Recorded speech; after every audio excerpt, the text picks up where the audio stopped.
Hey everyone, welcome to your Week 4 ConnexU launch, and we are going to continue our discussion on the self-directed learning cycle. And today's discussion is on part 3, which is actually learning the material.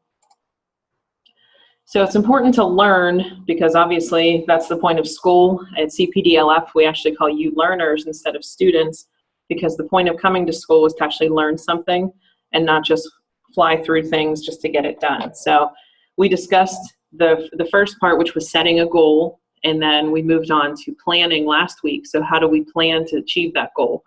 So if our overall goal is to say I want to get an 85% in all of my courses this year, my plan would be I'm going to I would outline exactly how I feel I would do that. So I'm going to work for 2 hours per day in this. I'm going to do an hour a day in this. I'm going to study my flashcards. And then the learn process, which we're doing today, is how you actually work your way through those lessons and take notes and study and make flashcards and things like that. So the learn part is where the part of the learning cycle that you'll actually be looking, if you're in this summit, you're looking at the playlists and the resources that are provided for you. And if you're in Odyssey, where you're completing the lessons and having to do a little bit more of note-taking and just finding strategies that work for you within the platform.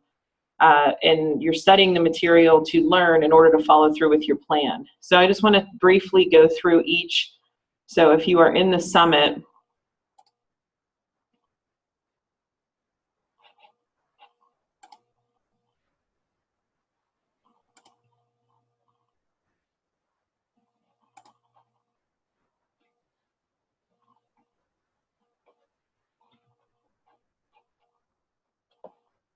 and whenever you click on a project, or excuse me, wrong thing. So I have to view as a student real quick. So Dylan, I hope you don't mind. I always use you.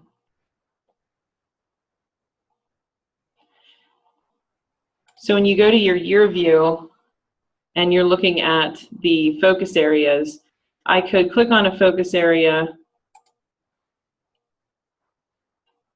and then this part right here is called your playlist. All of these videos right here. So there's broken down by different things that are different parts of the unit that you're supposed to be learning. So it'll break it down. So to learn about the US Constitution, here's these materials. So you don't have to do all of them. It's just the ones that you feel would help you most. And then it breaks it down about major debates during the Constitution. You'd learn about it through these. Then a different part, you learn about it through those. So this playlist, it's not recommended. You don't need to watch every single thing or do every activity, but it's picking and choosing how you learn best. So if you learn best visually and you like to watch a video, then I suggest watching the videos on that. Maybe looking at the study guide while you watch the video is a good way. If you do better, you like to read and print and highlight, then you could print out some of these readings or just kind of view them and take notes as you go. So that's how you would do the learning process in the SLP, is by working through the playlist, taking notes, and preparing for the content assessments. If you're in Odysseyware,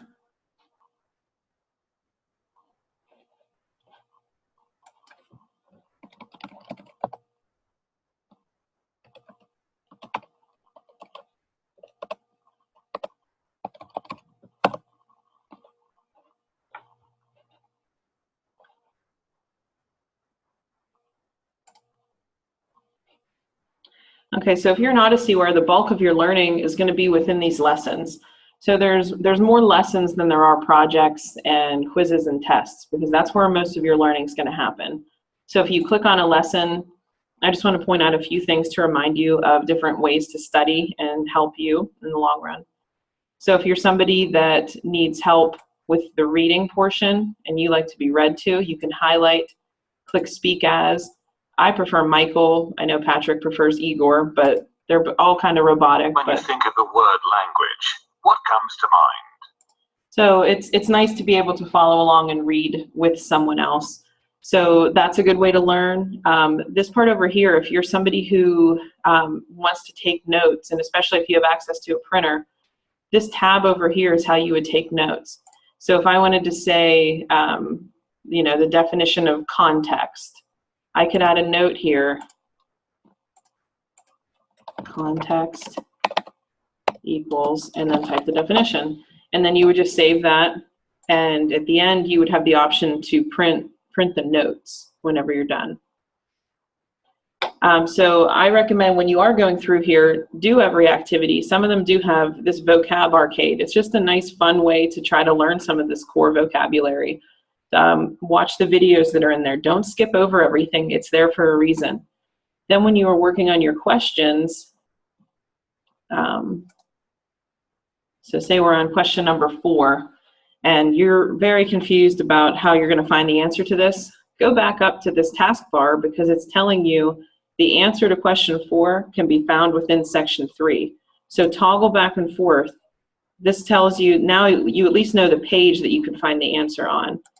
Okay, so it's good whenever you're taking these questions to learn to go back and reread the material. And it's also a nice idea to have a notebook while you're working through these lessons, because just the process of writing down notes will help you learn material better than just reading over it or even typing it. Handwriting notes is so much better for you than typing notes. So, and it's just a good resource to have when you're taking the quiz. You can turn everything essentially into an open book test if you take the right notes. So that's really how you're going to want to go through the learning process in OdysseyWare. Also, the third part of the learning process is to remember that your instructors have invited you to their Google Classroom for additional learning opportunities. So it's very, very important that you're accessing your Google Classroom at least once a week, but it should be several times a week. So your home screen, it's going to look similar to Canvas. You have all these tiles. You're going to want to start paying attention, because as you're in math and reading and English, you're going to be invited to your instructor's Google Classroom page. And it's going to pop up like this. So Mrs. Grassmeyer invited me to join her class. So I would go ahead and join that. And I just want to briefly discuss, when you're in there for ConnectsU or anything, pay attention to what is actually being asked of you. And I would click on the assignment to open it up to the full page. And if it's telling you, so I read through it, please respond with a class comment below so your classmates can see. It's actually above, but you could do, the private comment is only going to the instructor. So none of your classmates are going to be able to see that.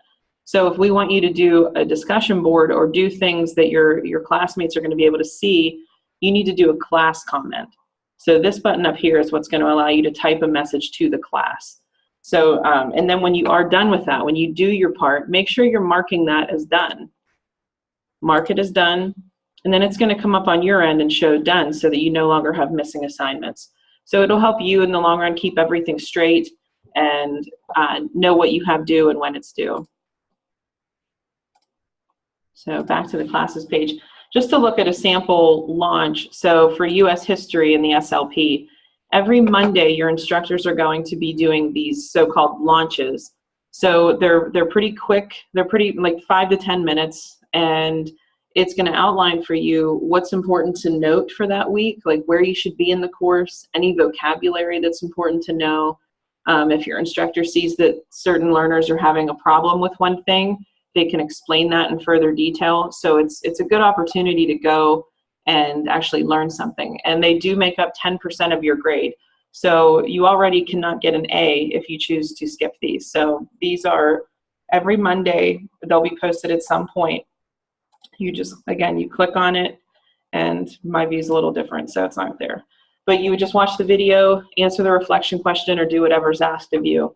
And then at the end of the year, you automatically get a very easy 10% of your grade.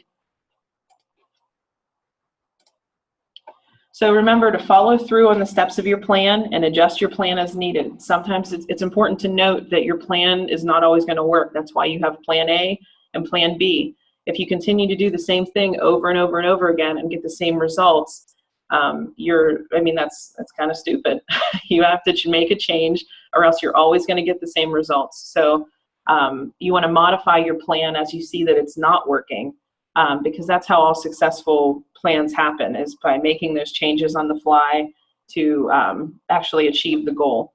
So making sure that if you see that you're not actually learning the material, maybe you need to change your plan. Maybe you're not spending enough time doing something, or maybe you're spending too much time doing one thing and not enough time doing the other. So if you feel like you're not learning, it's best to look back at the plan, because maybe you need to add in your plan to talk to your instructor once a week to get any questions answered. So the assignment for week 4, day 1, I want you to, in a private comment, explain how you learn in your online platform. So if you're in the Summit program, tell me how you learn the material in there. And if you're in Odysseyware, I want you to tell me what works best for you. How do you best learn that material? And just an important reminder about ConnexU, that you must have 5 posts in ConnexU on 5 different days. So if you're somebody who is coming in on the last day and trying to work through all 5 assignments, that's great, but you're only getting attendance credit for 1 day. So it's the same as if you go to a brick and mortar school and you miss Monday through Thursday, you don't show up on Friday and just get attendance for all of those days. You will be marked as absent. So it's also important to remember that not only is this part of your attendance, but you're also earning a half credit for completing the course. So we're calling this a 21st Century Skills course, and you're earning an elective credit for doing this. So it should be the easiest credit you could possibly earn if you just show up and do the work once a day. And it will help for the seniors who still need elective credits. This should be an easy way to do it. So make sure you're doing this every week, 5 different days. All right. And then let's have a successful week. If you need anything, please send me a Hangout or an email. You can also call in at 814-682-5258. And I'm extension 109 if you would rather have me explain something to you. All right, have a good week.